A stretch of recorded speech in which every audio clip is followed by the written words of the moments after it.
Boa noite, estamos iniciando às 19 horas e 6 minutos, audiência pública para discussão sobre o projeto de lei 27 de 2024, que estima a receita e fixa as despesas do município de Joanópolis para o exercício de 2025 e da outras providências, em cumprimento ao artigo 48 da Lei de Responsabilidade Fiscal.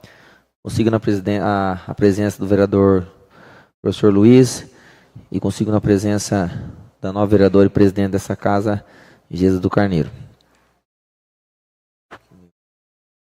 Consigo na presença do nosso procurador aqui, Fernando Pive, Darlene da Silva, nossa contadora da Câmara, e o nosso procurador legislativo, Fernando.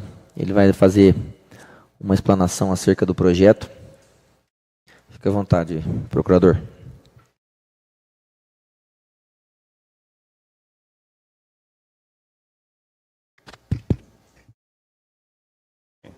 Obrigado, vereador Hilário, nobre vereadora Geisa, vereador professor Luiz, ao público presente que nos acompanha, aos servidores da casa. Hoje nós estamos fazendo aqui essa audiência pública para discutir o orçamento do município como um todo, né? Então, assim, eu vou dar uma explicada geral, o que é o orçamento, como que ele se relaciona ali com o plano plurianual, lei de diretrizes orçamentárias, e daí a gente vai entrar mais em detalhes ali da receita do município. Depois nós vamos ver ali para onde está indo esse dinheiro e mais algumas disposições. Então, primeira coisa, o ciclo orçamentário são 3 leis basicamente. Nós temos a primeira, que é o plano plurianual, que ele é feito a cada 4 anos. Então, o novo prefeito agora, ele entra e ele ainda está cumprindo esse ano, ele vai cumprir o primeiro ano, o PPA, que seria do Adalto, que é o do Adalto agora. Então, o Cristiano vai entrar e ele pega esse 1 ano que ele está cumprindo todo o planejamento que foi feito nesse ano, né? Inclusive, o orçamento do ano que vem está sendo feito agora.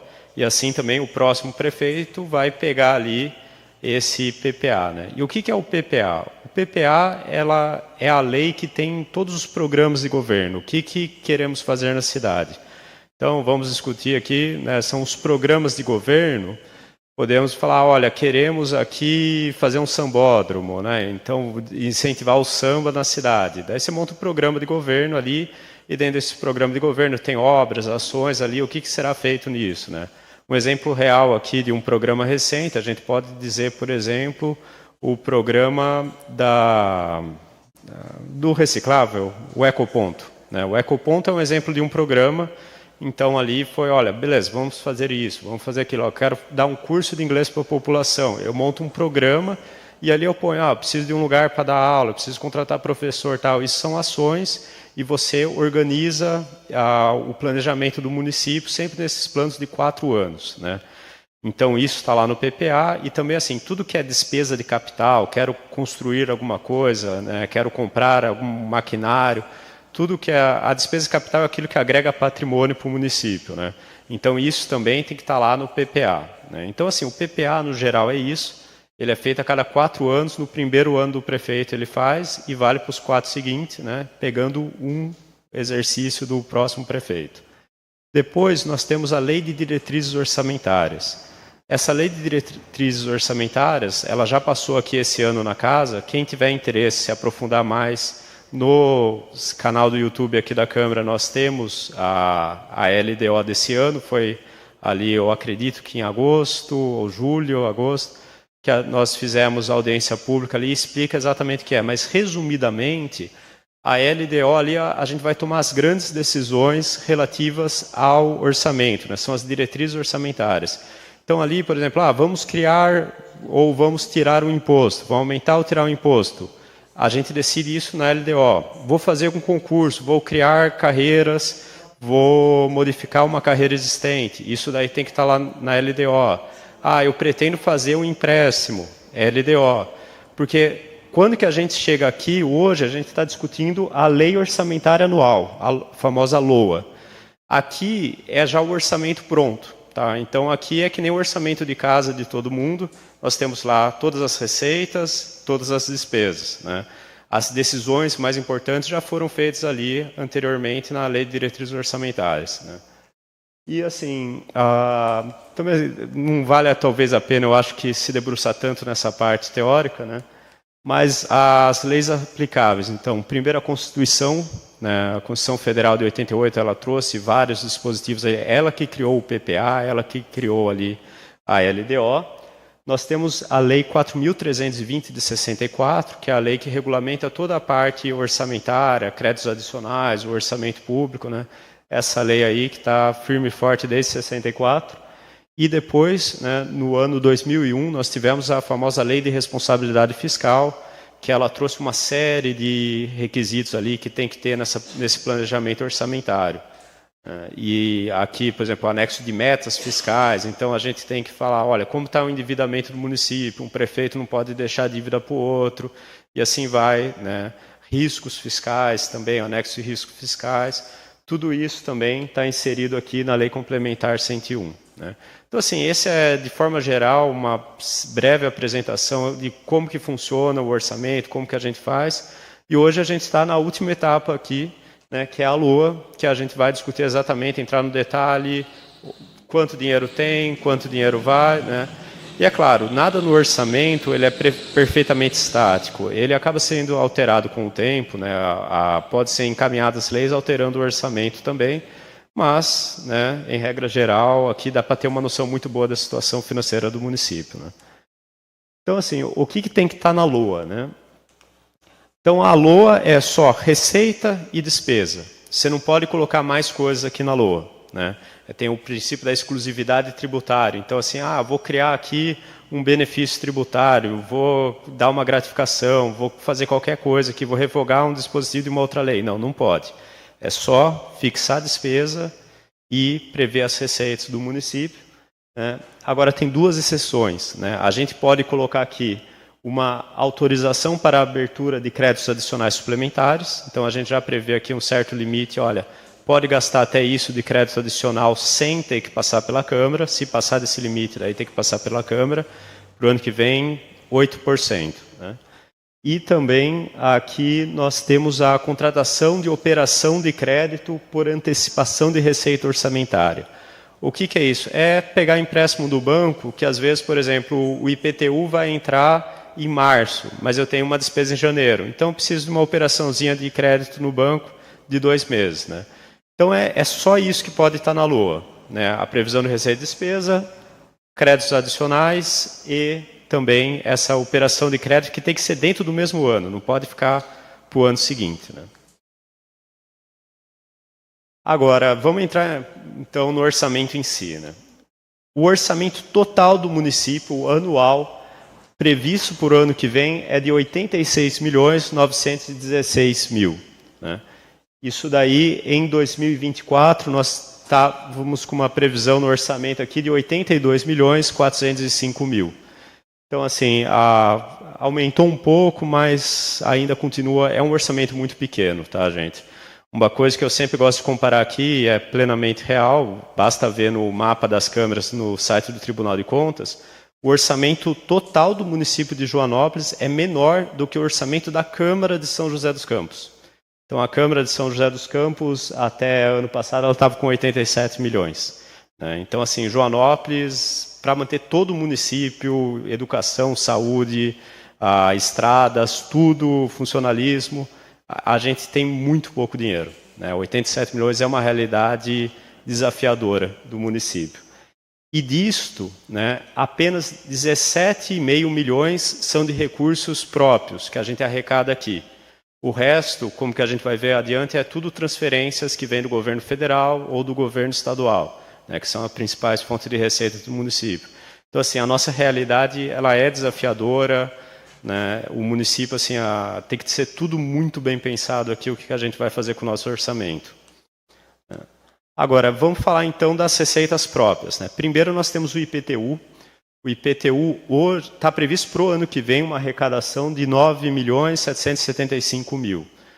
Isso, antes de ser feito o reajuste da planta genérica, estava em torno de 6 milhões, e agora, esse ano foi ali quase 9 milhões, está previsto 9.700 para o ano que vem. Então, assim, é significativo para o município, mas não é um valor muito grande, né? A gente vai ver também depois os custos que tem para a gente fazer as coisas aqui no município. Daí nós temos o ITBI, né? O ITBI é aquele que você paga quando você faz a compra e venda do imóvel, que já recolhe direto no cartório para fazer a transferência, né? Quando é doação ou quando é herança, aí paga o ITCMD, que é o imposto estadual. Mas quando é compra e venda, aí é o ITBI, isso fica com o município também, entra 1.600.000 de ITBI. Nós temos o ISS, que é o Imposto sobre Serviços, né? E o ISS, a gente tem uma arrecadação baixa aqui no município, é 2.400.000 no ano. E o ISS, ele vai acabar com a reforma tributária, tá? A reforma tributária, que foi aprovada agora, mas vai demorar aí quase uma década para ser implementada na integralidade, ela deve beneficiar Joanópolis, né? Que Joanópolis é um município que não produz muito bens, não produz muito serviço, e vai mudar a regra agora que antes era o local que produzia o bem ou o serviço que ficava imposto. Agora vai ser o local de consumo, né? Então, Joanópolis, como produz pouco, mas consome mais, vai ser provavelmente uma cidade que vai melhorar a nossa situação orçamentária aí com a reforma tributária. Tem municípios que vão perder, tem municípios que vão ganhar. Nós provavelmente vamos ganhar, mas ainda não está claro exatamente como que vai ser a nova realidade e vai demorar alguns anos para isso acontecer. E daí, além de imposto, nós temos o imposto de renda, esse é um imposto federal, só que quando que a gente paga aqui o salário dos servidores públicos municipais, é retido o imposto de renda dos servidores públicos municipais. A Constituição Federal fala que, nesse caso, o município retém, mas ele não precisa passar para o governo federal, fica com o município. Então, também mais 1.200.000. Né? Então, essas são as verbas de imposto que entram. Daí nós também temos as taxas, né? As taxas do município dá um total de 2.378.000. A principal taxa de arrecadação, de longe, é a taxa de lixo. Está previsto para entrar, referente ao próximo exercício, R$ 880 mil. Isso daí tem aquele saldo ainda do que está sendo cobrado, que ficou para trás. Esse daqui a gente está falando só referente ao ano de 2024. Então, 880 mil. Depois nós temos aqui essa taxa de utilização de área pública. Eu não sei exatamente, aqui chega o projeto aqui, é feito pelo Executivo e vem para a Câmara, né? Eu acredito que pelo valor ali, deve ser as barraquinhas na festa de São João, devem entrar aí. Posso estar errado, né? Mas então aí que o município cobra quando tem alguém utilizando ali a área pública, ele cobra essa taxa. Depois nós temos duas taxas, que é a de aprovação de obras e execução de obras. Então, você vai aprovar um projeto na prefeitura, você paga ali a taxa para a prefeitura analisar o seu projeto, arrecada ali 125 mil e 115 mil. E daí já começa também a taxa de cemitério também, dá 115 mil para o município ali, que a gente arrecada com o cemitério. Esse ano foi aprovada uma nova lei de cemitério. Talvez esse valor de taxa vai ser um pouquinho maior, não sei exatamente se já foi considerado ali, feita a estimativa quanto vai ser agora, daqui para frente. Mas assim, mal dá para manter o cemitério também, né? E depois nós temos taxas menores, né? A taxa de vigilância sanitária para fiscalizar ali, por exemplo, os restaurantes, os empreendimentos ali, R$ 17.500, né? É muito pouco. Taxa de licença de funcionamento de estabelecimentos, aquela taxinha que o pessoal paga, R$ 17 mil. Então, assim, acaba sendo um valor muito baixo. E tem uma série de outras taxinhas ali que está abaixo desse valor. Então, assim, valores de taxa também muito espremido, né? Tirando a taxa de lixo ali, essa taxa de utilização de área pública, que eu acho que são as barraquinhas na festa, e a cemitério, a avaliação, a execução de obra, é um valor também apertado, né? Daí nós temos a contribuição de iluminação pública. Essa daí é aquela taxinha que vem na conta de energia elétrica. Todo mundo pode olhar lá, vai ter a taxa de contribuição de iluminação pública, que é para o município manter o serviço de iluminação pública. Isso daqui, 1.200.000 que entra para o município, que está previsto de entrar para o ano que vem. Daí nós temos receitas patrimoniais. Aqui eu vou abrir, basicamente é o quê? O dinheiro que o município tem em caixa não fica parado em caixa. O município aplica ali em aplicações financeiras, seguras, né? Então, aplicações bancárias, títulos públicos, né, do Tesouro Nacional, pode aplicar ali um fundo DI, né? E então isso acaba rendendo esse dinheiro também, está com uma previsão de entrar 939 mil do dinheiro em caixa que é investido pela prefeitura, né? E daí, assim, tem mais algumas outras ali que não são muito significativas. Eu acho que assim, não vale a pena a gente entrar linha por linha, que a gente vai ficar aqui até amanhã. Mas para ter exemplo do que entra aí, por exemplo, aqui receita do terminal rodoviário, tem 10 mil reais lá. Então, isso daqui tem o caixa, o banco 24 horas lá dentro, paga um valorzinho mensal ali para o município, né, entra aí, basicamente, né? E tem também aluguéis, aqui eu acredito que esses 7.300 é para manter ali a lanchonete que tem ali no Bela Vista, que tem lá no Nini Costa. Então, assim, em geral, entra tudo como receitas patrimoniais, né? Então, somando tudo isso, impostos, taxas, a contribuição de iluminação pública, essas receitas patrimoniais, dá ali por volta de 17 milhões e meio de receitas próprias que o município arrecada. E daí o resto dos 87 milhões são as transferências, tá? O município recebe aqui 73 milhões que vêm do orçamento federal ou do orçamento do Estado.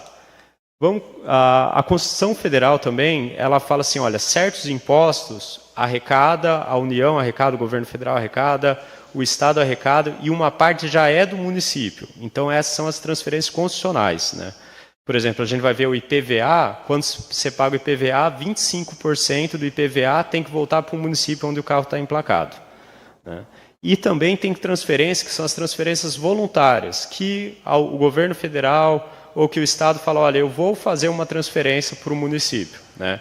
Isso daí não é uma obrigação do governo federal, ou do governo estadual, mas são programas que o governo faz, fala, olha, vou ajudar os municípios, vou repassar aqui um dinheiro para eles, né? Então, as transferências constitucionais, obrigatórias, e as transferências voluntárias. Vamos começar aqui com o dinheiro federal que vem para o município. Primeiro, nós temos a maior fonte de arrecadação do município, que é o Fundo de Participação dos Municípios, né? Então, tem várias verbas federais ali que entram nesse fundo e é repartido por todos os municípios de acordo com a população. A gente tinha uma expectativa de que ia aumentar também, a depender do nível de população, a gente ia receber mais dinheiro. Só que veio o censo, a população de Joanópolis, a gente tinha uma expectativa que teria crescido mais e veio aquela frustração. Então, assim, agora está previsto que vai entrar 31 milhões e 900 mil, que é desse fundo de participação do município e que é de longe a principal verba que nós temos para trabalhar aqui. Depois vem o dinheiro do Fundeb, né? Então, o Fundeb é um dinheiro que vem carimbado, tem que ser investido em educação, é obrigatório que seja investido 100%, né? Você tem que investir 95% no exercício e no máximo 5% que sobrar você tem que gastar no comecinho do próximo ano. Então esse é um dinheiro do governo federal que vem e ele é para ser aplicado principalmente para o pagamento de salário dos professores, dos outros profissionais da educação, mas pode ser utilizado em outras coisas também na educação, né? Então tem um controle muito grande, esse é um dinheiro que vem, ali uma verba federal que vem carimbada, pode ter até um controle do Tribunal de Contas da União sobre essa verba, né? Então, é um valor significativo. A gente vai ver que a conta de educação do município é, de longe, o nosso maior gasto também. Nós temos, daí, transferências do SUS, né? O SUS é o Sistema Único de Saúde. O governo federal está a previsão de a gente receber 3 milhões de transferência do governo federal para o SUS, né? Depois a gente tem o FNDE, o Fundo Nacional de Desenvolvimento e Educação, 1 milhão e 800 mil, né, aproximadamente, um pouquinho mais. Também temos transferência do salário e educação, 1 milhão e 300 mil também, vai para a área de educação ali. Daí nós temos a participação do pré-sal, né? Antigamente, só os municípios que estavam na área que produzia petróleo ali, na frente ali da Bacia de Campos, ali e tal, no Rio de Janeiro, ali, eles recebiam um valor muito grande, mas depois se alterou a lei e tem uma parte que vai para os municípios que produz ali petróleo para compensar ali um eventual risco ambiental, e uma parte que é rateada em todos os municípios. Então, a nossa parte aqui, meio milhão, né? 517 mil que está previsto para entrar aqui de dinheiro do pré-sal. Nós temos um dinheiro que vem do Programa Nacional de Alimentação Escolar, 415 mil, que vem também, é um dinheiro carimbado, tem que ser utilizado nas merendas.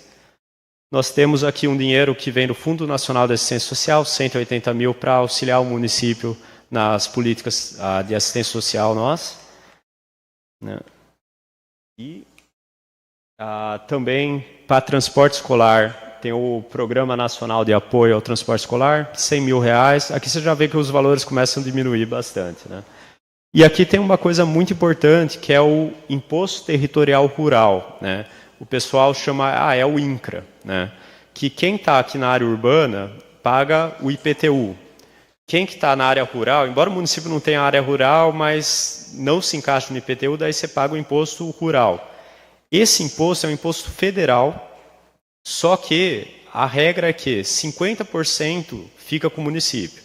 Então as pessoas declaram quanto que vale sua terra, recolhe a guia para o governo federal e 50% fica com o município, 50% fica com o governo federal. Aqui ele está em destaque porque é algo, a Constituição Federal fala, olha, mas se o município ele for lá e ele começar a cobrar esse imposto, a mesma forma que a gente faz IPTU, pode ficar com 100% para o município, né? E aqui nós não cobramos esse imposto, nós não temos a parte fiscal aqui bem estruturada, teria que ter uma carreira específica, né, montar o físico municipal, ter que dar uma estruturada melhor. E se o município falar, olha, não, eu vou cobrar esse imposto, eu vou assumir essa responsabilidade, é mais, no mínimo, 140 mil que podem entrar, né? E a gente sabe que esse é um valor que está muito abaixo mesmo da realidade, né? A diferença do IPTU é que o IPTU é o valor do imóvel como um todo. Então, o valor da terra mais a construção. O imposto rural, não. Aí ele é só da terra nua, né? Mas, assim, é algo que é uma arrecadação que está baixa no município e que a gente poderia trabalhar isso daqui para melhorar essa arrecadação também, né? Agora, vamos falar das transferências estaduais. Então, tudo bem, aquilo é o dinheiro federal, o que o Estado de São Paulo encaminha? Primeiro, participação do ICMS. Então, toda vez que você compra um bem aqui, você vai no supermercado, pode ir no Bragion, pode ir no Donini, você vai lá pagar e já vem o valor do ICMS ali descontado. Uma parte desse ICMS tem que voltar para o município. Então, entra um valor bom para o município, 14 milhões e 200 mil, que vem do ICMS. Mesma coisa o IPVA. Então, quando que paga o IPVA, 25% tem que voltar para o município onde está emplacado. Isso dá um valor aí de 3 milhões e 150 mil para Joanópolis, né? E aí está a importância. Quem é aqui da cidade, quem mora aqui, emplacar o veículo na cidade ajuda o município, né? Porque às vezes, estou com uma placa de Bragança, estou com uma placa de São Paulo, de Campinas, o dinheiro está indo para lá, né? Então, assim, talvez até dá para fazer um trabalho de conscientização aqui da população para manter o emplacamento na cidade. 25% do IPVA fica para o município, para a gente faz uma grande diferença. Depois, nós temos aqui um convênio para a educação, né? Nós temos aqui, de educação, o Estado manda aqui 1.485.000 que está previsto para o ano que vem, né? Isso daqui já é uma transferência voluntária do Estado. Nós temos ali do SUS, o Estado também encaminha aqui aproximadamente 400 mil, né, juntando a transferência, o convênio ali. Então, a União manda 3 milhões, o Estado manda mais 400 mil para ajudar nas contas do município com saúde, né. Assistência social, o Estado manda também um valor ali, 110 mil que está previsto, né. E tem transferências voluntárias que não vão entrar aqui no orçamento, mas que elas vêm, né. Por exemplo, nós somos uma instância turística. Como instância turística, nós temos direito a receber uma parcela para investimento em obras de infraestrutura turística, que é o famoso DAD, né? Esse DAD chega por volta de 1.700.000 aqui por ano para o município. A gente fazer, por exemplo, Mirante do Juquitão foi uma obra que foi feita com essa verba, a iluminação da praça foi feita com essa verba. Então, assim, tem algumas obras ali que são feitas com isso, né? Antigamente tinha um projeto da rodoviária que iria ser feito com essa verba, acabou não sendo realizado. Só que isso não entra no município, porque a gente não tem certeza que vem. Então a gente não pode contar ali com o ovo que a galinha não botou ainda. E daí, então, essa verba é bem previsível que ela venha, mas já aconteceu anos, por exemplo, que, olha, o Estado está fazendo contingenciamento, o Estado está sem receita, e aquela verba não vem nesse ano, vem no outro, né? Mesma coisa aqui, às vezes um deputado estadual ou um deputado federal, ele encaminha uma verba para o município por meio do orçamento impositivo, que a gente vai ver aqui que nós temos aqui em Joanópolis também, né?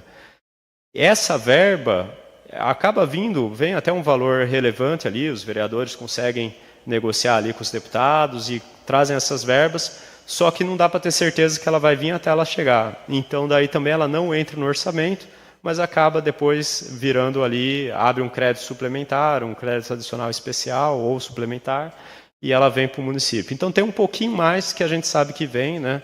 Mas não é nada que vai mudar muito nossa realidade, né? Então, assim, essa é a nossa receita, tá? 89 milhões, 17,5 que é receita própria, isso já contando o IPTU, já contando taxa de lixo, já contando tudo, né? Também não tem muito espaço para a gente aumentar a nossa receita própria. Talvez a única coisa que ainda dá para a gente melhorar um pouquinho é o imposto rural, né? Que está ficando para o governo federal. A gente poderia pelo menos dobrar isso só de recolher esse imposto. E o resto, transferências também que fogem do nosso controle, né? Então, assim, a nossa realidade orçamentária ela é muito, muito apertada, né? Então, beleza, essa é a nossa receita, é o que nós temos para trabalhar.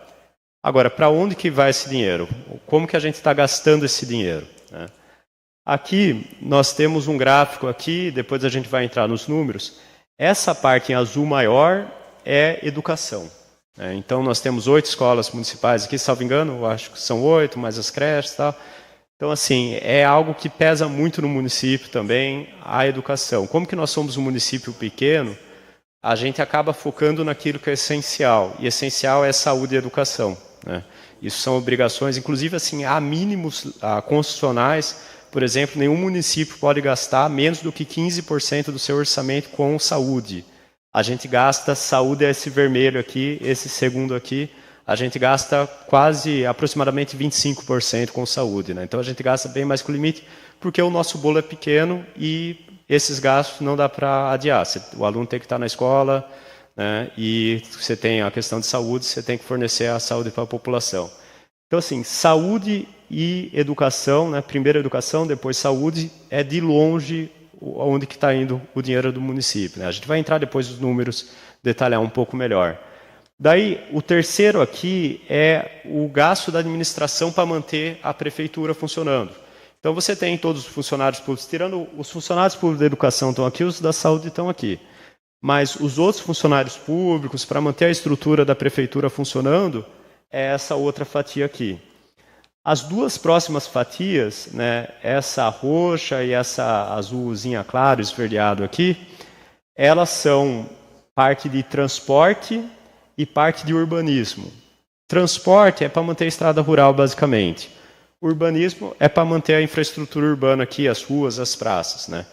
Então, assim, se a gente pegar aqui educação, saúde e essa parte de manutenção de estrada, manutenção de ruas e praças, a gente já está falando de mais de 2/3 do orçamento do município inteiro. Tudo o resto fica com uma fatia muito apertada. E a gente vai ver assim, que são coisas que realmente assim, não tem dinheiro algum para aquela atividade, né? E aí gera problemas. A gente sabe, por exemplo, a gente não tem um órgão de trânsito no município, nós não temos uma guarda municipal. Esse é o problema, é falta de recurso mesmo, isso pressiona muito o município, né? Então, agora sim, vamos entrar então exatamente os valores, né? Educação, 28.769.000 reais que está previsto para o ano que vem. Esse ano estava previsto no orçamento 26.722. Então está aumentando aqui 7,66. Está aumentando inclusive um pouco acima da inflação, né? A gente está trabalhando esse ano uma inflação aí em torno de 4,5, 5 que deve fechar o ano. Então, assim, educação, o que está pressionando o gasto com a educação do município? O STF fez uma decisão, salvo engano, 2021, falou que o município é obrigado a dar creche para todas as crianças, né, que é um direito dos pais, para os pais poderem trabalhar, e foi essa decisão, essa é uma obrigação do município. Nos últimos anos isso tem pressionado também, né? Nós tivemos também o aumento do piso do salário dos professores, aumenta a educação, é que assim, vem aquele dinheiro do Fundeb para ajudar também, né? Então, quando que a União põe um piso de educação, ela tem que dar o dinheiro também, ela não pode falar, olha, município, você tem que pagar mais, né? Então, mas assim, educação, você vê que continua aumentando, já é de longe o maior gasto do município e está aumentando em cima da inflação.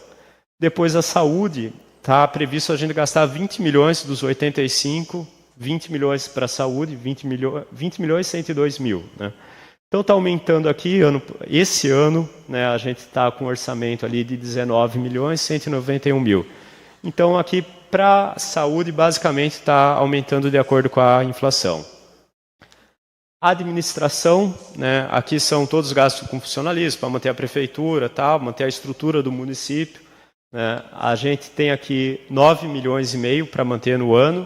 Ano passado estava ali 9 milhões arredondando, né? Também acompanhando a inflação ali 5,18. Né? Transporte e urbanismo acaba sendo uma coisa parecida. Que transporte é mais estrada rural, urbanismo aqui é mais na praça, né?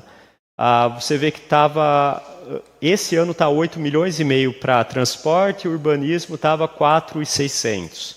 Né? Agora, para o ano que vem, está sendo previsto, é mais ou menos o mesmo valor, mas vai dividir igual para transporte e para urbanismo. Né? Então, dá para perceber que está caindo bastante aqui transporte, mas está aumentando bastante urbanismo. Acaba sendo duas pastas que até daria para combinar em uma, né? Mas ali, como são secretarias diferentes, tal, acaba dividindo ali. Né? Comércio e serviços, aqui tem 3 milhões. Esses são serviços públicos do município. Por exemplo, coleta de lixo, entra aqui, cemitério, entra aqui. Né? Então, são serviços públicos, né? Principalmente o lixo é o que pesa aqui. Né?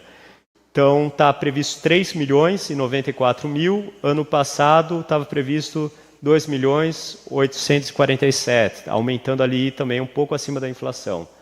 Assistência social, aí você já vê que passou essas 3 grandes partes, o valor começa a diminuir drasticamente para as secretarias. Assistência social vai ter 2 milhões 908 mil para trabalhar no ano que vem, aumentando um pouco ali acima da inflação também. Aqui esse é o custo da Câmara Municipal para o município, aqui para o ano que vem está previsto 2 milhões 182 mil. Esse ano atual estava 1 milhão e 800 mil. Né? O que explica essa diferença? Aqui tem duas coisas. Né? A gente vê que é uma diferença expressiva, aqui 21%, mas por quê? O subsídio dos vereadores só corrige a cada 4 em 4 anos. Então, daí, quando que a gente vira a legislatura, a gente tem um salto e depois a Câmara costuma ficar bem abaixo da inflação esse reajuste. E além do subsídio dos vereadores, aqui temos um cargo novo, que nós fizemos um concurso público esse ano e devemos nomear ano que vem também mais uma servidora aqui para completar o quadro da Câmara. Né? Então a Câmara gasta aqui 2 milhões 182 mil que está previsto no orçamento da Câmara Municipal. Energia elétrica, aqui deve ter acontecido algum erro aqui, está dando 46%, mas a previsão aqui é 1 milhão e 200 mil de energia elétrica que o município vai gastar. Então, se a gente pegar a conta de energia do município inteiro, desde iluminação pública, todas as unidades, a gente vai gastar ali 1 milhão e 200. Né? Até algo que assim, a gente não pensa muito gasto de energia elétrica, mas talvez dê para dar uma atenção ali, vamos ver o que a gente consegue fazer para economizar uma energia. Se conseguir economizar ali 10%, é 120 mil, que para a nossa realidade aqui é um dinheiro que pode ser relevante para a gente fazer alguma coisa aqui no município. Né? Então, assim, energia elétrica é algo expressivo no orçamento. Agricultura, né? Aqui a Secretaria de Agricultura, ela trabalha junto com o meio ambiente, mas aqui no orçamento ele está dividido agricultura e meio ambiente está ali embaixo. Né? Para a agricultura está previsto 1 milhão 700 mil. Né? Ano passado estava trabalhando aqui com 1 milhão 555 e anos anteriores também era um valor ainda menor. Né? Então, aqui para a agricultura ela está recebendo um pouco mais de valor, está aumentando mais de orçamento, é uma dotação maior, mas ainda assim, apesar de estar aumentando 13%, é uma pasta pequena. Né? Quando você começa a pensar ali, você tem que manter servidores públicos, tá? Você tem que fazer programas, você vai ver que não é muito. Né? Você divide aqui 1 milhão por 12, o valor mensal que o secretário tem para trabalhar ali na pasta, tirando despesa com servidor público, tal, começa a ficar algo bem apertado. Nós temos aqui também esporte, está previsto 853 mil para esporte e lazer. Isso aqui tem uma pequena queda, ano passado estava previsto 958 mil, né? Então está caindo 10%. Então assim, você vê esporte, 850 mil para o ano inteiro, para manter tudo que o município quer fazer em esporte, manter quadro, manter lá o Nini Costa, tudo isso. Começa a ficar uma situação bem complicada aqui. A reserva de contingência. O que é essa reserva? Assim como na casa todo mundo tem que ter o pé de meia, né? O município é a mesma coisa. A gente tem que ter a nossa reservinha aqui. Se acontecer um gasto imprevisto, de onde vai tirar? Vai sair dessa reserva de contingência. A reserva de contingência, lá a lei de responsabilidade fiscal fala que tem que ser 1% da receita corrente líquida. Esse é um conceito meio técnico, não quer dizer exatamente a receita do município, é uma conta um pouquinho diferente, mas é basicamente a mesma coisa. Então, 1% da receita do município, que vai dar ali 870 mil, a gente tem que deixar na reserva de contingência. Se vocês olharem aqui, está bem maior, está 2 milhões e 205 mil. Por quê? Esse valor está dentro 1 milhão e 300, que vai ser decidido pelos vereadores para onde vão pelas emendas. Então, agora aqui no município, assim como tem no governo federal, assim como tem no governo estadual, né, os vereadores agora eles têm uma verbinha ali que eles decidem para onde vai. Então, daí o vereador fala, olha, a população está precisando ali, aquela reforma naquela praça, olha, aquela rua está muito esburacada, olha, eu quero fazer uma arborização naquele bairro. Então, cada vereador ali ele tem isso, e a gente vai entrar depois nisso, mas isso daqui no momento está na reserva de contingência, e depois eu vou explicar como vai funcionar isso no final aqui. Nós temos também aqui, essencial à justiça é o gasto para manter a procuradoria do executivo, né? Nós temos 3 procuradores, mas os servidores ali é 668 mil. Saneamento, quem faz o saneamento aqui é a Sabesp, que é a concessionária, mas tem uma verbinha também para o município fazer algum investimento em saneamento ali, 300 mil reais. Né? Segurança pública, esse ano estava 151 mil e vai aumentar 13, quase 14%, vai para 172 mil. O que é isso? Né? O que entra aqui? Basicamente, a operação delegada. Né? O que é essa operação delegada? Nós temos os policiais militares aqui que atuam na região, né? Principalmente os que atuam no município. Quando eles estão de folga, o município faz um convênio com a polícia militar e ele paga a hora extra desse policial e ele fica à disposição do município como se fosse um guarda municipal, mas ele atua como policial militar. Né? Então é esse valor, por exemplo, a gente vai ter um evento, vamos ter a festa, precisamos de mais reforço policial, o município liga lá, olha, estou precisando de um reforço tal, a gente paga a hora extra para os policiais militares. É esse o gasto que a gente tem com ali segurança pública. Tá? Poderia entrar talvez alguma coisa aqui, um gasto com câmera tal, mas é um dinheiro pouco. Né? A gente vê 172 mil no ano inteiro para o município. Né? Indústria tem aqui um valor de 8 mil, que está aqui previsto a construção de um distrito industrial, tal, mas esse 8 mil assim, é só para dizer que está lá. Né? Então o município tem uma dotação ali, mas não é nada. Né? A Previdência Social, né, aqui o recolhimento do INSS dos servidores públicos, está previsto 264 mil, ano passado estava previsto 115. Eu não sei exatamente, teria que até ver com o executivo. Né? Eu acredito que esse é um valor relativamente baixo. Tá? Então, se você pegar todos os servidores públicos do INSS que o município tem que recolher, salvo engano, deve dar bem mais que isso daqui que está em Previdência Social. Deve estar distribuído aqui junto nas outras secretarias, teria que talvez esclarecer, né? Mas seria isso. Comunicações, a gente tem 23 mil reais aqui, que a gente mantém uma antena em cima lá do gigante, que é para retransmissão de sinal de TV aberta. Né? Então, um valorzinho ali, 23 mil para manter a antena em funcionamento. Salvo engano, é um convênio com Extrema também, né? Não tenho certeza. A gestão ambiental, aqui está dentro da pasta, né, de agricultura também, é agricultura e meio ambiente, mas a parte ambiental do município, a gente está saindo de um valor de 236 mil, anos anteriores era ainda um valor muito menor, estão aumentando 35%, mas como é muito pouco, ainda tem 319 mil para a parte ambiental do município. Então, assim, novamente, saúde, educação, transporte e a parte ambiental do município praticamente não tem orçamento. Né? Cultura, um valor aqui, chega a ser até simbólico, 50 mil reais para a gente investir em cultura. Em habitação social também, só tem aqui, só para dizer que está no orçamento, 3 mil reais. Né? Então, os programas habitacionais aqui do município, normalmente o município doa o terreno, os últimos 2 foram feitos pelo CDHU, né, que são as casinhas ali, e depois o novo loteamento ali em cima. Então, quem faz é o Estado. Né? O município ele tem alguns terrenos ali, ele dá o terreno para o Estado e fala, olha, está aqui a minha parte, Estado faça ali, né, via o CDHU. Né? Inclusive, eu acredito que tem um planejamento, talvez um predinho de CDHU, tal, não sei, né? Mas assim, não quer dizer que não vai ser feito, mas não com recurso próprio do município. O município não tem dinheiro para a gente fazer investimento de habitação social, né? Eu, salvo engano, a única habitação social do município que tem são as casinhas do Beira-Rio mesmo, né, que ali são de propriedade do município e daí o município deixa as pessoas carentes morarem ali, mas continua sendo público, né, continua sendo do município. Então, assim, de forma geral, é aí que está indo o dinheiro. Tá?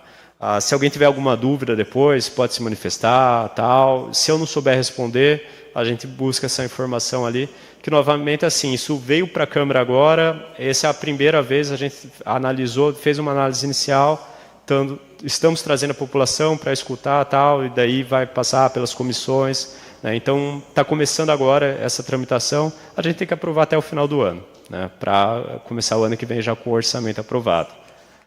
Daí assim, ok, né, eu acho que expliquei bem ali a parte de receitas, para onde está indo o dinheiro, a parte das despesas. Agora nós temos as emendas parlamentares, aqui vai ser o segundo ano com as emendas parlamentares, que é um dinheiro que fica reservado do orçamento do município e que os vereadores vão decidir para onde vão. Isso daí veio lá desde 2015 na Constituição Federal, a gente colocou na lei orgânica ano passado aqui no município, é 2% da receita do município, a receita corrente líquida, né? Isso daí então fica um valor, está previsto lá na LDO, a gente já faz esse cálculo lá na LDO, então cada vereador, no total, eles vão ter aqui 1.363.000 do orçamento, que ainda vai decidir para onde vai, que os vereadores, cada um vai decidir, né? E cada um tem um valor aqui de R$ 151.552 para cada vereador decidir. Só que, obrigatoriamente, a Constituição fala que 50% disso, no mínimo, tem que ir para a área de saúde. Então, o vereador vai poder decidir livremente para onde ele vai encaminhar R$ 75.776 e R$ 75.776 ele vai decidir na área de saúde, né? Outra coisa também, é um valor pequeno, R$ 75 mil, né? Mas os vereadores eles podem se juntar. Então, por exemplo, queremos comprar, vamos dizer que a gente precisa comprar um carro para a saúde, né? Eu acredito que até agora tem carros para a saúde ali, mas essa demanda, quanto custa um carro? Custa ali, 110, 120 mil um carro confortável ali para levar a população. Então beleza, se esse é o preço de um carro, tal, o vereador pode falar, não, queremos que compre o carro. Então aqui, por exemplo, alguns exemplos de emendas impositivas, né, ainda não foram executados, inclusive, né, mas que foram encaminhados, o Hilário encaminhou para fazer uma reforma ali no campinho de futebol ali, né, a Geisa, o Wellington encaminharam para fazer uma sala de informática para a universidade virtual, o Tucurinha pediu para asfaltar ali um pedaço de uma estrada municipal, o professor mandou fazer uma cobertura ali no pátio, na escola, qualquer, a Djani, né, que está ali, né. Então, assim, cada vereador foi encaminhando ali para a necessidade ali, e eles vão fazer a mesma coisa esse ano, né. Então, as emendas do ano que vem ainda são os vereadores atuais que vão decidir e o prefeito vai ter que executar, né? Isso daqui é execução obrigatória, tá? O prefeito, nesse caso, ele tem que executar. Ele só não vai executar se tiver alguma impossibilidade técnica mesmo. Daí fala, olha, prefeito, o que você está pedindo é impossível de fazer, indica outra coisa. Mas isso é muito importante também, assim, é uma obrigação legal que o prefeito tem de cumprir isso daí, né? E o prazo de emendas ele vai começar agora, né? Então é feito após a audiência pública. A partir de segunda-feira os vereadores vão ter 10 dias para decidir onde cada um vai encaminhar suas emendas impositivas, tá? Então acaba sendo uma inovação aí para que os vereadores não dependam só do executivo, né? Para que eles possam atender ali a população. Às vezes tem aquela demanda que tem um grupo que está há muito tempo pedindo ali, às vezes é uma coisa relativamente simples, né? Mas então os vereadores conseguem atender diretamente.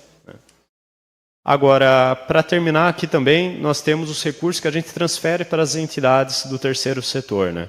Aqui vocês vão ver que tem a Santa Casa aqui. A Santa Casa, em tese, é do terceiro setor, mas quem mantém a Santa Casa é o município, né? A Santa Casa ela está sob intervenção há muitos anos já.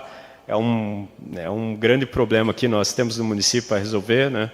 Mas, então, assim, para manter a Santa Casa custa R$ 6.900.000 que está previsto. Acaba, às vezes, até saindo mais, tá? Que são feitos créditos adicionais no ano, mas está previsto ali quase 7 milhões, então, o custo, né? Isso só para a Santa Casa.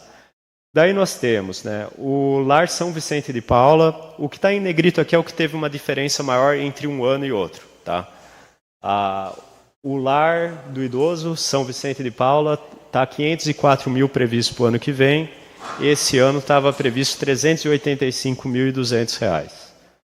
A PAI de Piracaia está previsto um repasse de R$ 300.600. Aqui também mais que dobrou, estava previsto 141 mil para esse ano. Então a PAI está tendo um aumento significativo aí. O projeto Bola da Vez, 224.550. Ano passado estava, esse ano, né? Está 120 mil. Ano que vem está previsto esse valor de 224 mil.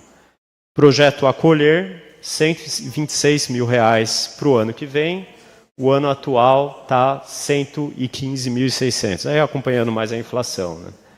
O Paraíso do Cacau Companheiros, R$ 75.600 para o ano que vem. Esse ano, 64.200. O Projoá, que é a Casa da Cultura, né? R$ 63 mil, sendo que esse ano 45 mil reais. E o Clube da Melhor Idade está previsto 60.500, esse ano foi 54 mil reais. Né?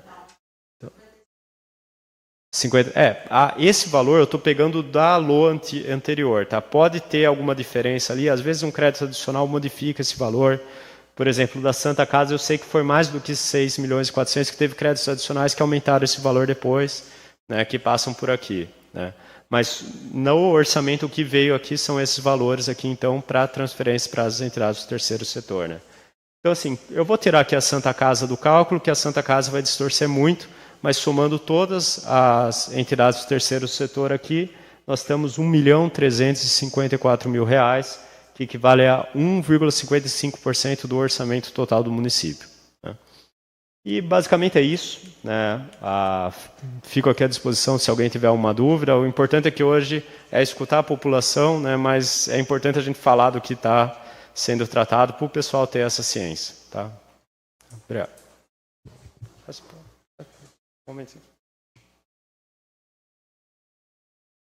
Agradeço ao nosso procurador, senhor Fernando Pive, pela explanação.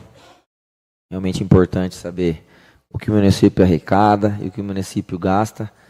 Agora eu vou passar para frente. Algum vereador deseja se manifestar sobre a explanação?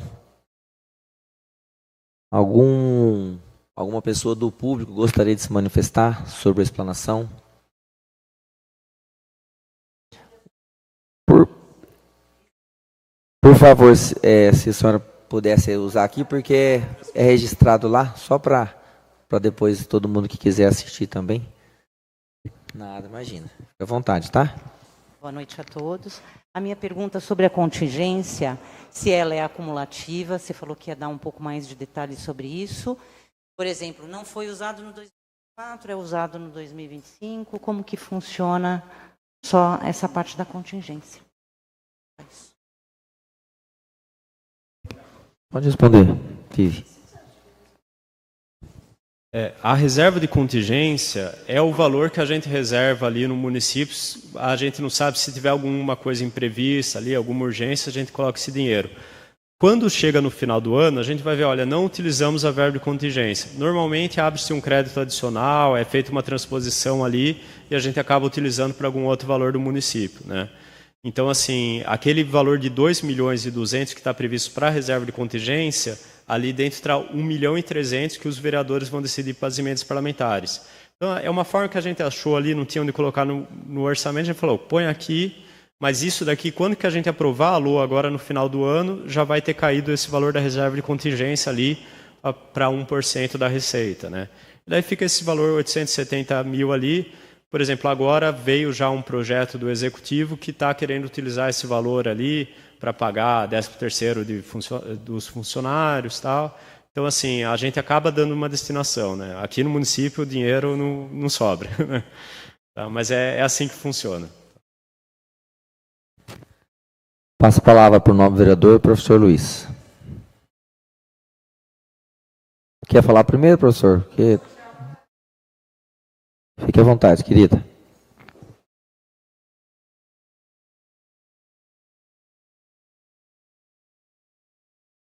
noite a todos. Meu nome é Maria Fernanda, eu sou do Conselho Municipal de Cultura. Está aqui a nossa presidente do Conselho, Fernanda Mello, uma lutadora da cultura tradicional desse município, uma guerreira. Maria Aparecida também trabalha com o pessoal da melhor idade, também uma outra pessoa muito ativa na cultura. Esse ano nós tivemos muitas conquistas, né? O município recebeu uma verba da Lei Paulo Gustavo, foi aberto um edital. As pessoas vão começar a ser pagas, as que foram contempladas, e sobrou R$37 mil da LPG. Hoje, conversando com a secretária, Silvia, ela me disse que está vendo a possibilidade de que esses 37 mil voltem para pagar os suplentes, né? Só que a gente, é até um pouco constrangedor, quando a gente vê um ano de tanta luta, de tanta conquista, quando a gente vê R$50 mil, né? Permanece R$50 mil. E assim, eu digo que é constrangedor, principalmente, eu volto a citar a Fernanda, né?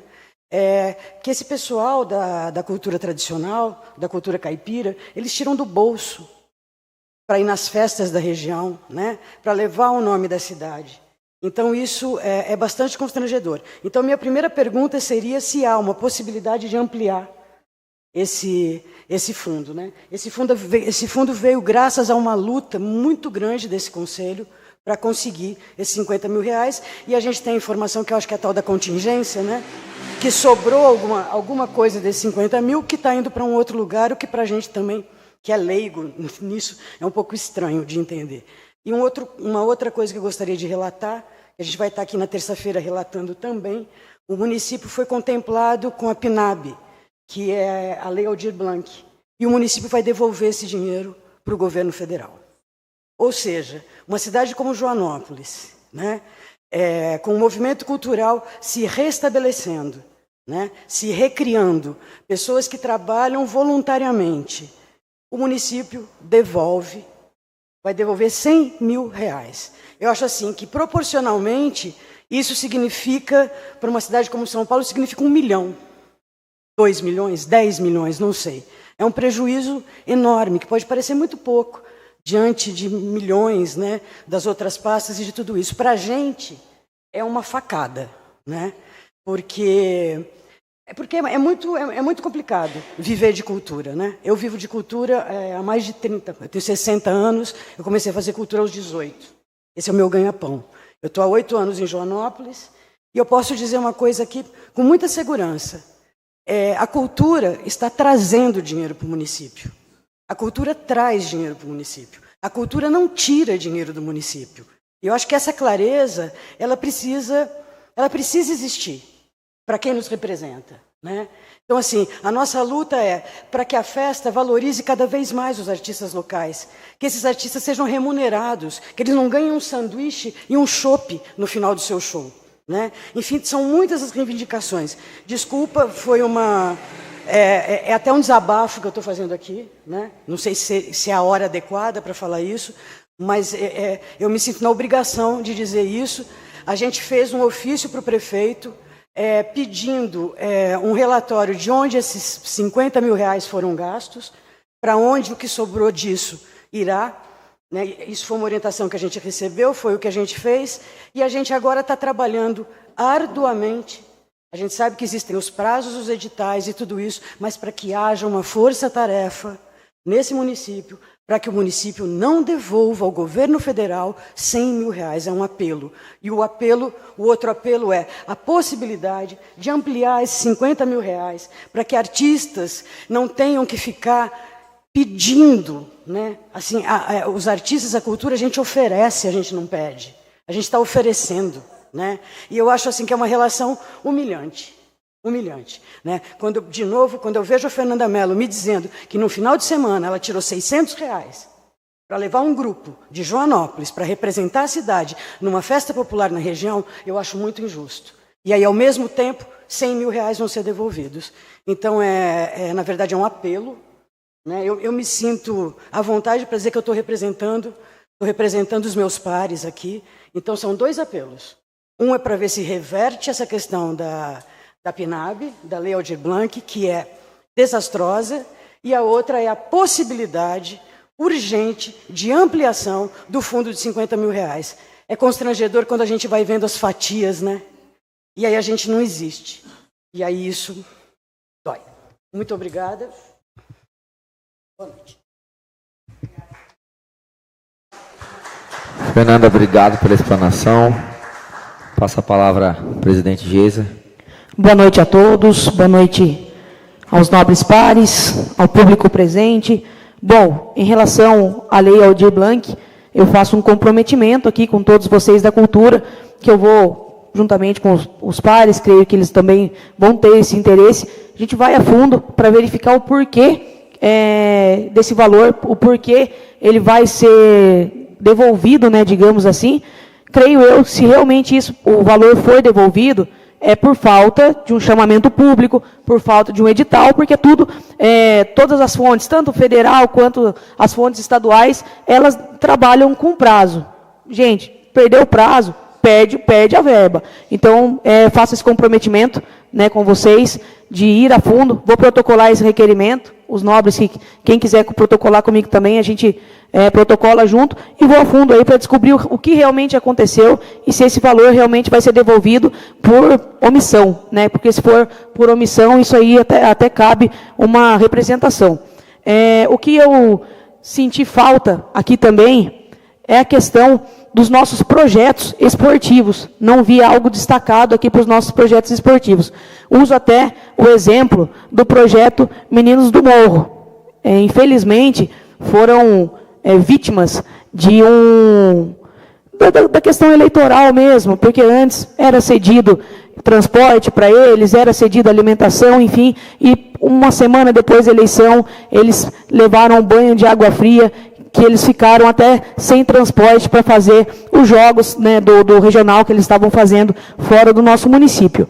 E aí eu senti falta aqui, e vou trabalhar em cima disso também, para destinar, PIV, até essa semana eu vou dar esse trabalho para você, para a gente destinar uma porcentagem aí do valor ou do esporte, mas deixar amarrado para os projetos esportivos. Nós temos diversos projetos esportivos na cidade que as pessoas, assim como o pessoal da cultura, acaba tirando do próprio bolso para manter. Então, a gente deixar isso fixado para atendimento do projeto esportivo, não digo não, nem a questão de repassar dinheiro diretamente, mas sim de ter um departamento na prefeitura que ajude essas pessoas que trabalham com projetos a realizar esse projeto, toda a parte burocrática, para que eles cadastrem esses projetos e, a partir disso, eles consigam fomento. Isso é muito importante. O terceiro setor é um braço importante do nosso município, assim como esses pequenos projetos que também, uso novamente o caso do Meninos do Morro, tira muita criança da rua. As crianças que estão lá poderiam estar na rua, mas estão praticando esporte. Eles trabalham também com a questão do funcional, com a aula do ritmado. Então, isso é muito importante para o esporte do nosso município. Então, eu vou me engajar em cima disso aí, me comprometer em cima disso, para tentar, né, é muito difícil, nosso orçamento é amarrado, mas para que a gente possa tentar, pelo menos, aí, deixar algo destinado para os nossos projetos, que são um braço muito importante do nosso município. Para o ano que vem, aos vereadores que foram eleitos, que já fiquem sabendo disso. Pives, pode voltar para o repasse da PAI, por favor? A PAI de Piracaia presta um serviço essencial para o nosso município. Eu não sei o que seria do nosso município sem a PAI. Porém, tem acontecido que, em 2024, 141 mil foram repassados. Agora a previsão é para 300.600 reais. Porém, o atendimento da PAI diminuiu. O atendimento que a PAI está prestando não é o mesmo atendimento que de 4 anos atrás, por exemplo, que pagava-se menos e atendia mais. Não é isso que eu estou querendo dizer, que, né, a gente tem que desvalorizar o serviço da PAI. Mas a gente tem que ficar em cima disso, porque uso um exemplo do pessoal do centro de convivência. Pessoas com deficiência, com mais de 30 anos, elas não são atendidas mais pela PAI. A gente precisa, como já está sendo feito, de um centro de convivência aqui no nosso município, para que essas pessoas que passaram por passaram por uma vida toda ali na PAI, com as especialidades que são ofertadas para eles, para que eles não percam o progresso que eles conquistaram ao longo da vida. Então, a gente precisa de um centro de convivência, que já existe, mas a gente precisa fomentar mais ele ainda, para que possam ser ofertadas as diversas terapias, terapia ocupacional, fonoaudióloga, fisioterapia, quem sabe uma ecoterapia também.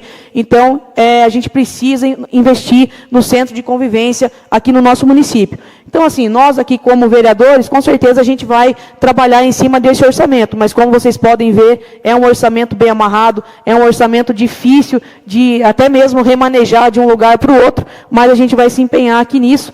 Mas nessa questão das prioridades aí, o terceiro setor, um braço importante do nosso município, que tem que sim ser valorizado, e a gente precisa ver qual é o terceiro setor que realmente trabalha para poder cada vez mais fomentar ali tudo que é ofertado para ele. E os projetos esportivos, que até faço convite para o vereador Fernando, que é um cara do esporte aí, para a gente fazer junto, porque realmente a gente precisa fomentar os projetos aí que é um braço gigantesco aí do nosso município e que precisam de apoio. Não fomentar apenas em relação orçamentária, mas fomentar, como eu disse, deixando um departamento, um setor da prefeitura com exclusividade para esses projetos, porque a parte burocrática é muito difícil de fazer e não é todo mundo que consegue. Então, deixando aí até um recado para o próximo prefeito, um pedido, deixe um departamento, deixe um funcionário treinado para ajudar essas pessoas dos projetos aqui do nosso município, projetos culturais, projetos esportivos, deixe uma pessoa para instruí-los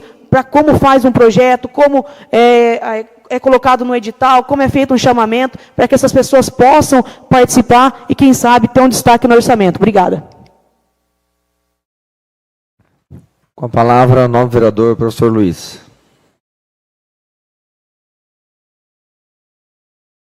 Boa noite a todos, nobre presidente, nobres vereadores aqui presentes, PIV, pessoal aqui presente, o público e quem está nos assistindo. Gostaria de começar parabenizando os vereadores eleitos que estão aqui presentes, o Novo, Silvia, esperava que os outros estivessem aqui também, mas eles podem consultar depois. Realmente o orçamento ele é apertado, e aí a gente tenta aqui fazer essas adequações. A senhora perguntou em relação a essa transferência, através do contingente, a gente pode fazer isso? De contingência? Os vereadores eles podem sim mexer no orçamento, Tem algumas coisas que não dá para serem alteradas, Por exemplo, a despesa de pessoal não dá para tirar ali que não vai ter dinheiro para pagar o funcionalismo. Mas dentro do orçamento é possível fazer o remanejamento desde que se indique com clareza de onde está tirando. Então o vereador fala, olha, vou fazer uma emenda do orçamento, estou tirando daqui e vou colocar para cá. Desde que não seja pagamento de dívida, tem gasto de funcionalismo, tem algumas despesas que não pode, mas há uma certa margem. Então, nós temos ainda essa possibilidade, Realmente, R$50 mil é muito pouco.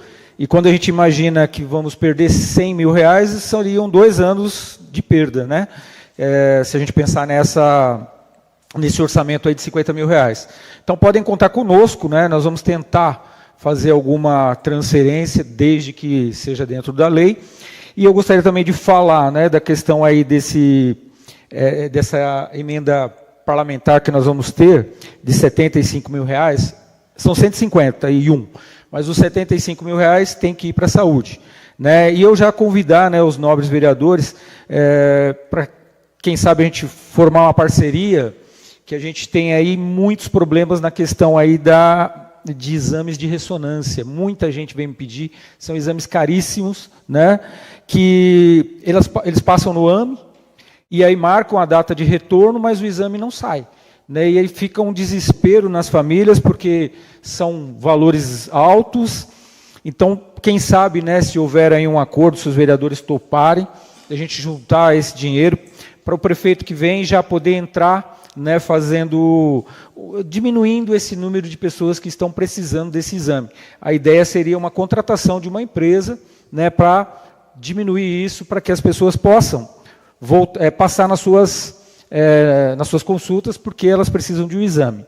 Outra coisa, eu gostaria de falar sobre a quadra de areia. A quadra de areia lá foi uma verba conseguida em 2023, ela só saiu agora, né? Foi uma solicitação que eu fiz lá, ainda faltam alguns detalhes, né? Mas estava dentro dessa emenda parlamentar. Agora, de 2024, que provavelmente, não sei se sai ainda, mas segundo o PIB tem que sair esse ano? Tem que sair. Ali na Djani, a gente tem um espaço onde as crianças, quando elas vão ser recolhidas pelos pais, né, ou se estiver chovendo, elas precisam de uma cobertura. E aí eu fui até lá, detectei essa necessidade e fiz essa solicitação. Não saiu ainda, né, mas eu acredito que é uma verba que precisa ser feita. A de 2023 foi feita agora, há pouco tempo. Então eu acredito que até o final do ano o prefeito consiga fazer. Novamente, parabenizar os vereadores que estão aqui, né, que vieram entender um pouco disso. E nem sempre, quando a gente não atende, né, um munícipe, não é porque a gente não gostaria de atender. Realmente, como foi dito aqui, as verbas são bastante curtas. Ali, talvez, aquele projeto da Bola da Vez, eu lembro que eu fui o autor dessa lei, que transformou, né, o projeto Bola da Vez em uma utilidade pública. Por que nós fizemos isso à época? Havia necessidade de levar para a piscina. As pessoas precisavam frequentar a piscina, lá embaixo. E a própria Silvana, né, hoje ela não está aqui, ela me procurou, na época ela não era vereadora, ela falou, professor, a gente precisa fazer alguma coisa, o senhor precisa ajudar. E a única maneira que eu vi, que a administração do Mauro viu, foi transformar, né, pegar um projeto que já existia, né, transformar esse projeto, à época era só de futebol, Bola da Vez, e transformar num projeto, né, de uma utilidade pública. Para quê? Para que o dinheiro da prefeitura, o subsídio da prefeitura, passasse pelo projeto Bola da Vez, para poder termos aulas de natação, né, o professor remunerado lá embaixo.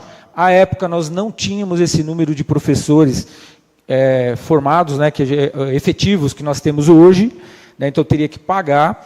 E também fazer toda a questão da hidroginástica, o nutricionista e etc. Então, por isso foi criado esse projeto Bola da Vez. Depois ele mudou, né? Ele saiu dessa ideia da piscina, do esporte, muito porque a prefeitura já tem, e agora ele atende onde era ali o projeto Santo Antônio de Paula, acho que é isso, né? De Pádua, desculpa. Onde as madres, né, ficavam ali. Hoje a gente tem o contraturno das crianças. Então, talvez por isso, esse valor ele foi majorado ali quase que no dobro, né? Por conta dessa questão de pagar os professores, o atendimento com as crianças lá, a alimentação, deve estar tudo ali. Mas eu acredito que os próximos vereadores podem, né, substituir esse nome, que já não faz mais parte dessa ideia de futebol, tá mais para o lado da assistência ali em relação às crianças. E aí, por hoje é só. Obrigado.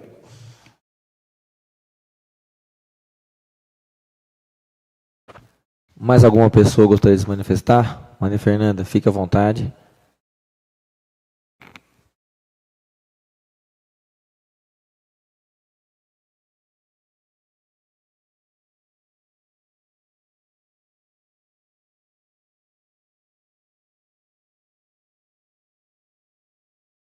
Uma boa noite a todos dessa casa.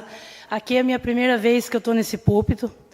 E vim aqui falar com o meu jeito simples. Não sei falar em formas técnicas, mas eu sei falar simples e eu sei como a coisa funciona. Faz 25 anos da minha vida que eu me dedico à cultura, nessa cidade. Com o dinheiro do meu bolso, para não deixar acabar. Hoje, em 2024, temos muitos jovens na rua. E lá atrás, em 2004, em 2003, eu já fazia esse trabalho de recolher os jovens da rua. E montamos o Caiapó, a qual eu ajudo até hoje, a professora Viviane, ela sabe, eu dou uma mão para ela, para a gente não deixar a nossa cultura morrer. Com o tempo passando, eu faço São Gonçalo, participei de Congada, Judei Divino, terço cantado, catira, também componho, canto, ou faço diversas coisas.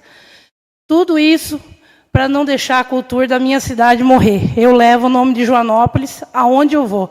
Saio quase todos os finais de semana para todos os lugares. 2023, fui eleita do Conselho de Cultura Municipal de Joanópolis. O primeiro Conselho de Cultura, uma conquista. Esse conselho não é qualquer conselho.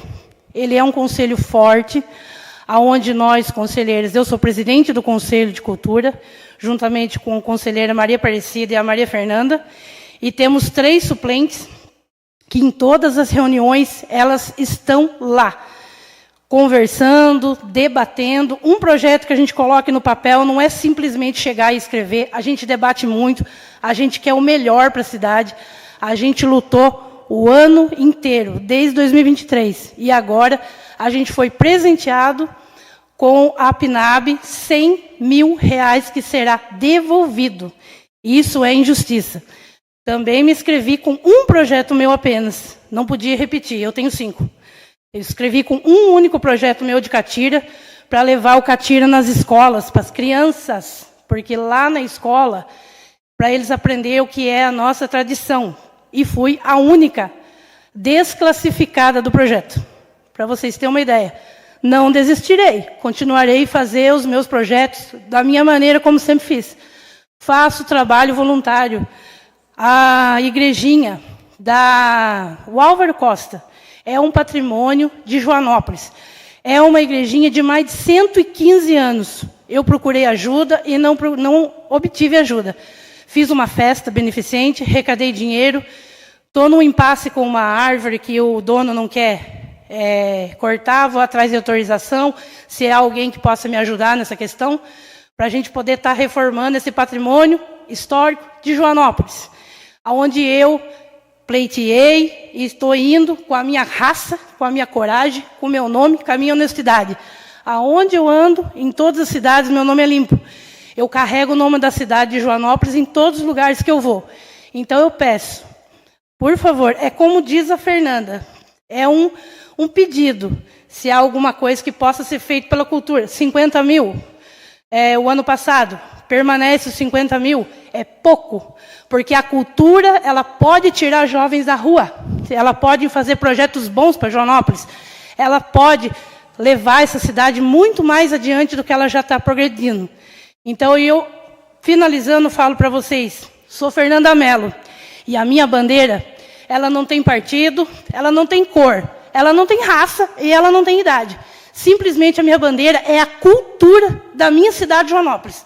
Muito obrigado, uma boa noite para vocês.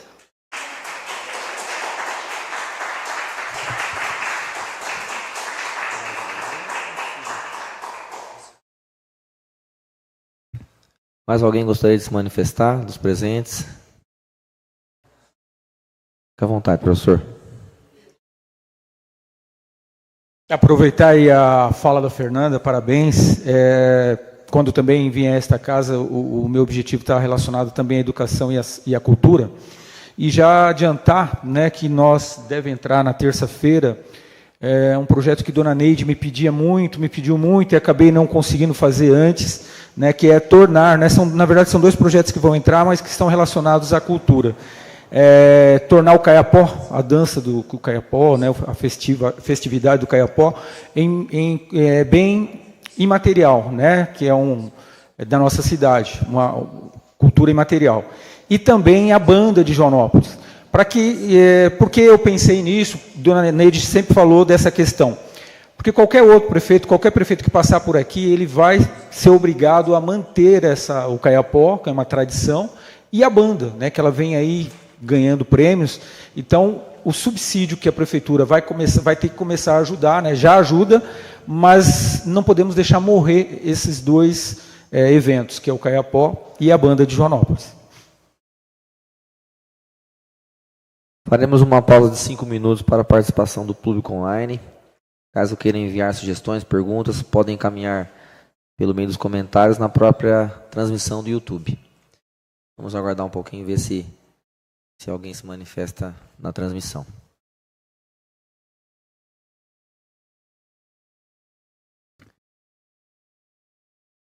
Não houve comentários na nossa publicação, mas informamos que eventuais dúvidas, sugestões ainda podem ser encaminhadas após essa audiência para o e-mail da Câmara Municipal, pelo e-mail câmarajoanópolis@câmarajoanópolis.sp.gov.br e serão respondidos em breve por essa Câmara. Nada mais a tratar, agradeço a presença de todos o público, da nossa contadora, do nosso procurador Fernando Pive.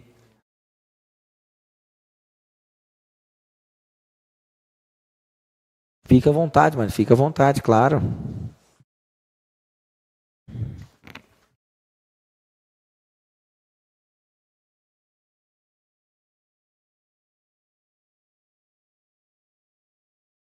Bom, que bom.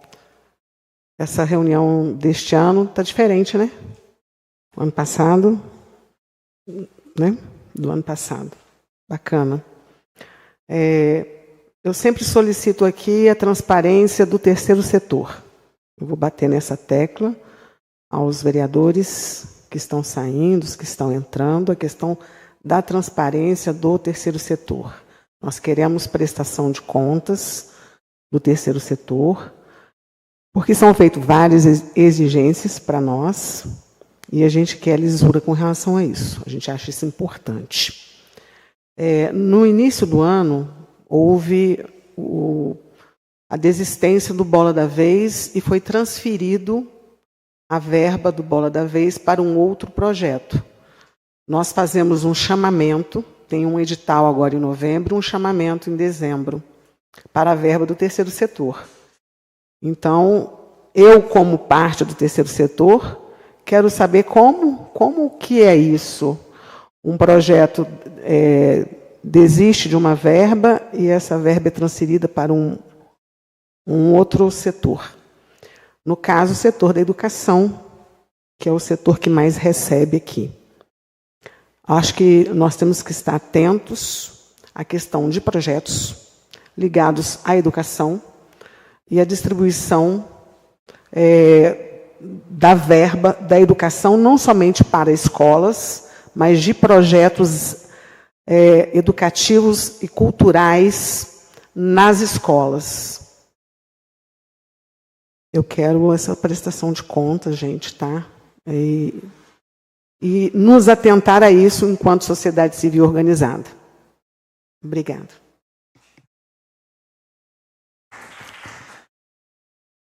Agradeço também novamente a manifestação. E mais alguém gostaria de se manifestar? Vou finalizar essa audiência. Pessoal, agradeço a presença de todos vocês. É de suma importância ser conversado, ser discutido o orçamento do município, o que arrecadamos, onde será pago, onde será investido esse dinheiro. Então, que vocês possam realmente estar sempre participando. Nós deixamos essa casa, outros vereadores assumem no ano que vem essa cadeira, esse lugar. Então, esse é um lugar de vocês. É a Casa do Povo, aqui está sempre aberto para as discussões, para receber as críticas, as dúvidas, tudo que vocês tiverem realmente para trazer aos vereadores, a essa casa, vão estar sempre abertos a todos vocês. Tá bom? Deus abençoe a todos. Nada mais a tratar. Agradeço a presença do público, nossa contadora, nosso procurador Fernando Pive, aos vereadores presentes nessa noite, ao público que nos acompanhou também pela internet. E às 20h29, eu declaro encerrado mais uma audiência pública na Câmara Municipal de Joanópolis. Uma boa noite a todos e Deus abençoe.